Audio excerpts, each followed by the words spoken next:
Doesn't have to be an aquascape. I think it's a failure. Okay. As per animal welfare, it's cruelty. No, leave animal welfare here. Don't bother about all that. Okay.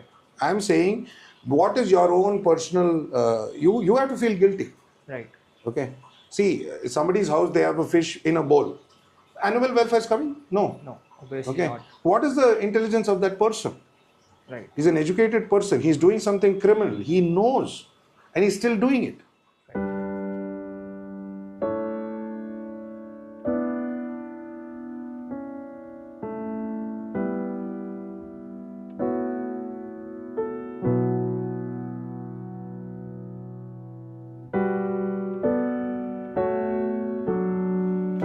Hello, myself Manoj. I'm an ichthyologist. So I'm here to meet Mayur, a professional aquascaper, and he's a feed nutritionologist who makes many products in the industry like fish food and etc. So today I'm gonna ask him a bit controversial questions and very diplomatic questions where he has to answer on point. So I don't think anyone would have dared asking him these type of questions. So I'm gonna do it today for him. So my first question would be, is aquascaping today more about Instagram likes than fish welfare? Okay, Manoj seems to be a bit nervous. So before I answer your question, Manoj, relax, chill. Okay, don't worry. I will answer your questions. And special thanks to Niranjan and Discuss Ninja for taking the time out to do this. Okay, and organizing for the shoot. So today we are in my Bangalore office, and of course you can see the Kantara terrarium at the back. So that's the highlight of this. And Manoj here, he's selling himself short. He's a very, very, very passionate hobbyist, right? Yes. And he's doing some good work in the hobby. So let's go. We'll answer your questions, Manoj. And we'll make sure that this becomes a controversial video. Yes. That's what you want to do? Yes, that's what I wanted to All right. So your first question, repeat again. Okay. So is aquascaping today more about Instagram likes than fish welfare? What is not about Instagram likes and fish than any welfare today? Today, every restaurant is becoming Instagrammable. Yeah. The food, they don't care. Okay. But I believe that aquascaping, fish keeping, more than Instagram, okay, there are a lot of passionate hobbyists that don't Instagram. There are these few useless people, okay, that, you know, they show stupid stuff for likes, okay, and they can be ignored. Right. Okay, so intelligent, smart hobbyists will just ignore those people and not do much about it and not even discuss. Even you and me discussing about those people, you know, the ones who were there for likes, is a waste of time and energy. Right. Yeah. So I'm still very, very leaning towards the fact that it's all passion driven. It's not Instagram driven. All right. Yeah. So let me jump into the question number 2. So do you agree that many award-winning aquascapes are biologically unstable for fishes inside them? Yes, I do. And it's not some kind of a thing. It is an open secret. Okay. Award-winning aquascape is designed only for that competition. Okay. Okay. And even big aquascapers like Josh Sim have spoken about this, that we set up in a manner where it is all designed for that photograph moment. They add the fish for that moment and they remove the fish. So it's not harming the fish. It's not doing anything. Okay. It's just setting up your photograph, setting up your frame, and the water quality is pristine. Otherwise the fish will look sick. Right. So they're not harming the animal at any point of time. Okay. So it's just a temporary photo session. Okay.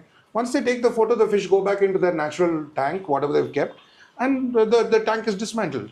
Yeah. Okay. So the third question would be, should an aquascape that stresses fish should be considered a failure even if it wins in the competition? Any animal you're stressing, you're bringing an animal from nature and stressing it out, whether it's a dog, cat, fish, any other animal, okay, doesn't have to be an aquascape. I think it's a failure. Okay. As per animal welfare, it's cruelty. No, leave animal welfare here. Don't bother about all that. Okay. I'm saying, what is your own personal, you have to feel guilty. Right. Okay. See, somebody's house, they have a fish in a bowl. Animal welfare is coming? No. No, obviously not. What is the intelligence of that person? Right. He's an educated person. He's doing something criminal. He knows, and he's still doing it. Right. So it's not about all this animal welfare and all these things. It's about yourself. See, think about the fish. I always tell people, when you get a fish, put it in a bowl, just for 2 seconds think if that fish had a mouth and it had a voice. Okay. How many galis it would have given you? Right. Okay. And think if you can face those galis. Okay. And then you decide whether you're doing the right thing or not. Yes. So don't look at it from your perspective. Okay. Just your perspective. I want a fish because Vastu is going to improve. First, what about the fish? It's a living animal. Right. So consider the perspective of the fish. Feed the fish what it needs, not what you think it needs. Obviously, when cruelty is improvised there, Vastu is definitely not coming, right? Exactly. Correct. So as long as the fish is unhappy, there's nothing good happening to you. Okay. It's only bad things are going to happen. Correct. So keep the fish happy first. So I think my answer is fair. I absolutely agree to that. So should fish health and behavior carry equal weight in hardscape and plants in judging of and course, aquascape? Of course. See, one of the most amazing thing that I learned from Mr. Takashi Amano. Okay. Yeah, from Japan. We were having lunch in Ramnagar near Mysore, on the way to Mysore from Bangalore. We were sitting in a restaurant and I asked him one very silly question. Okay. A lot of silly questions actually, too many. Okay. And he told me one answer. Okay. He said, think about what happens in nature. Simple sentence. What happens in nature? Okay. Okay. So there is an ecosystem. You are mimicking that ecosystem in that, and the fish is part of that ecosystem. So what all are there for the fish in that ecosystem? The right kind of water, the food it requires, hiding spaces, safety, right? All of these things are there. So if your aquarium does not mimic that correctly, okay, then it's not right. So you have to learn to do that. So depending on whatever you do, whatever layout, whatever design, Iwagumi, Roiboku, whatever ideas you have, okay. But if you're using a particular kind of fish, let's say tetras or barbs or whatever, there should be an understanding of what the animal needs in that ecosystem. Right. And it has to be exactly designed for those type of species. Yes, it should be designed for those species and you should involve your own art and everything, okay. So then it becomes really beautiful.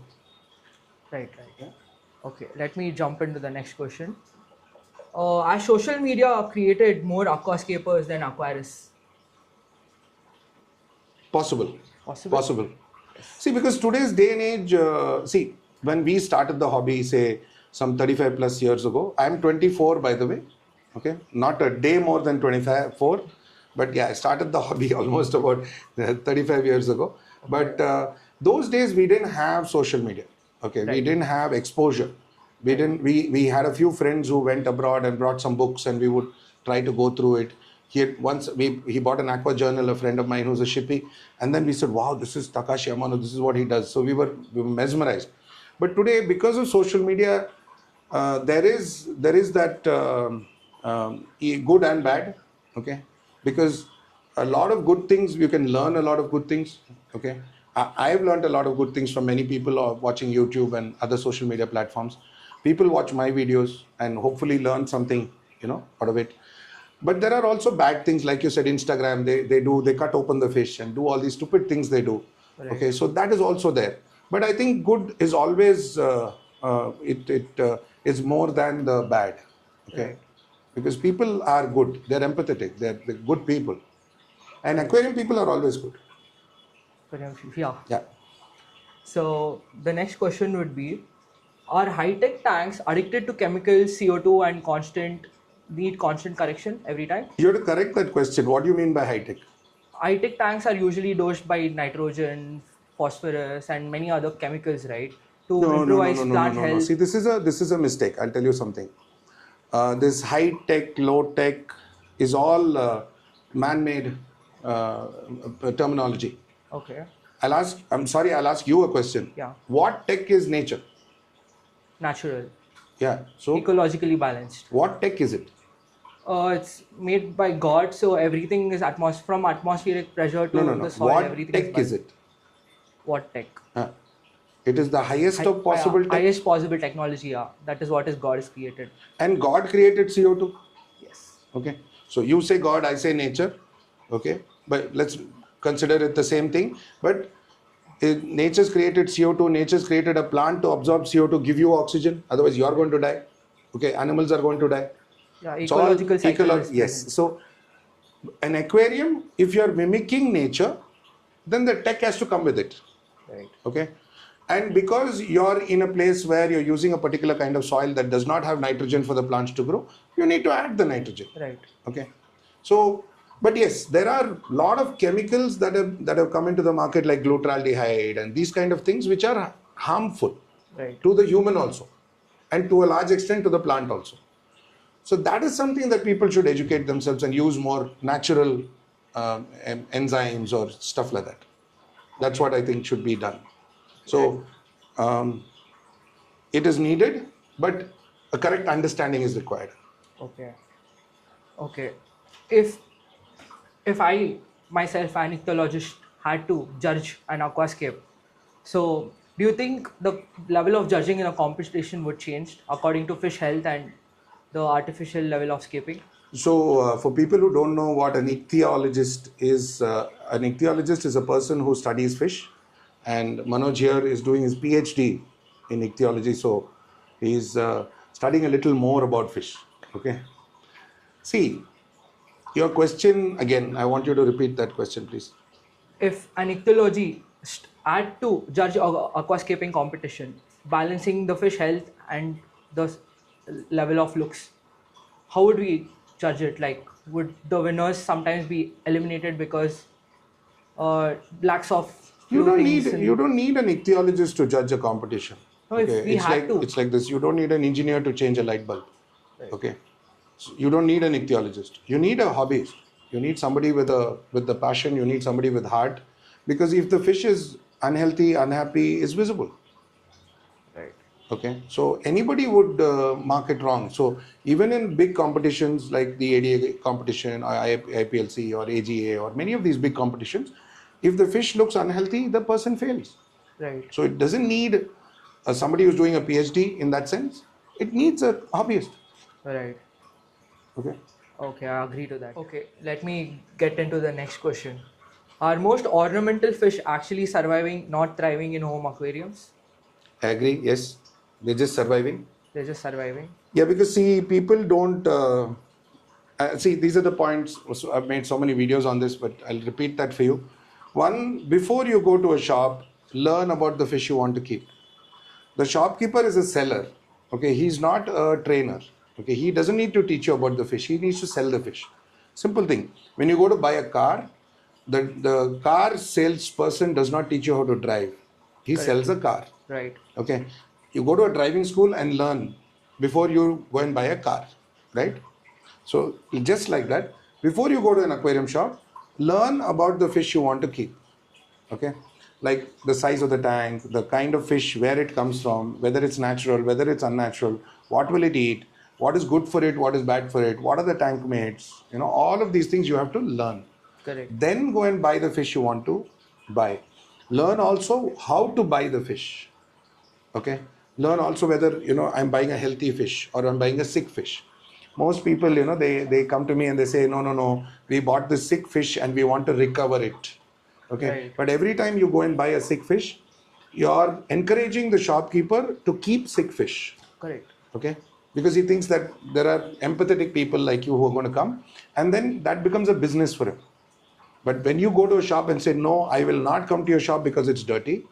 I will not buy the fish because your tank is dirty. Water is dirty. Overcrowded tank. Okay. The fish are unhealthy. Then he is forced to give you good quality fish. Correct. Okay. Then most people, I don't understand why this happens is, if I keep a pet, I will look for the best quality food. Correct. But when they buy fish, they look at the cheapest food.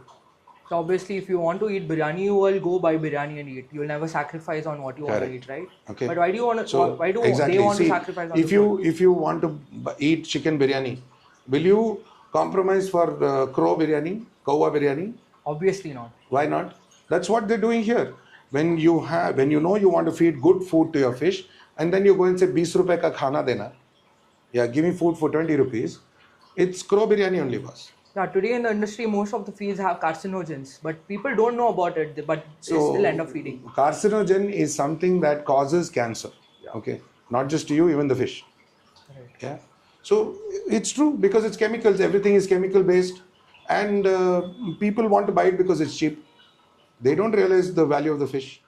See, 90% of the fish are barely surviving because of the quality of food, water quality, no filtration, lack of knowledge by the keeper.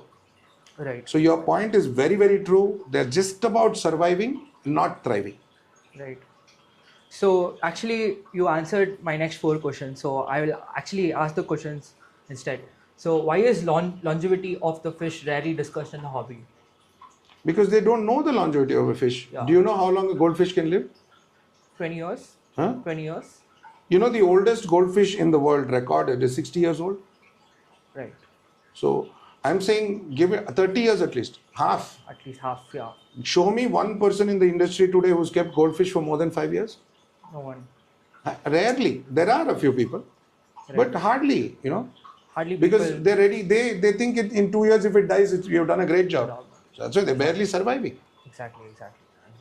And the next question was, is frequent fish loss silently normalized as part of the hobby? Yes. Because people don't care about it. Yes. You already said that. And should fish mortality rates should be openly discussed by professionals in the industry? Of course. Because hobbies are just losing them every now and then. So my latest video is about how to dispose a dead fish, because there are more fish dying than surviving. Because that's the question I got on YouTube. Every video I get comments on my channel, okay, and I reply to those comments. I personally reply to those comments, okay. So I know what people are asking for. Right. Okay, and I get videos questions saying, what do we do with dead fish? And I was shocked. Okay. Correct. Because I never thought that I'll make a video. I was so uncomfortable on that subject. Correct. So I think they think, oh, fish marna normal hai. It's common. But do you think industry profits on beginner's failure? No. Industry loses on beginner's failure. That's a very bad approach. See, when a person buys a small tank, okay, and the fish thrives, he goes for a bigger tank. Right, the hobby improvises. So then he buys bigger fish. Then he says, oh, I'm more confident. He buys a bigger tank. Okay. When I came to the hobby first time, I think I was in Bombay, somebody told me, Saab, machi nahi marega, to danda kaise hoega? Right. But the fact is, machi marega, to danda khatam ho jayega. Because once the fish dies, his confidence is gone. His parents are going to say, stop killing more animals. Stop the hobby. Right. So he stops. Yeah, I've observed this personally. Over the years, few of my customers who have from one tank, they have 5 to 6 tanks now. And some people, after the fish is dead, they'll be like, no, Manoj, I lost Exactly.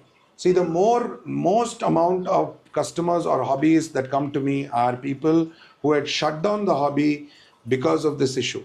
Right. And now because of the videos, they're coming back and saying, I want to try again. Because there's so much information that we're sharing.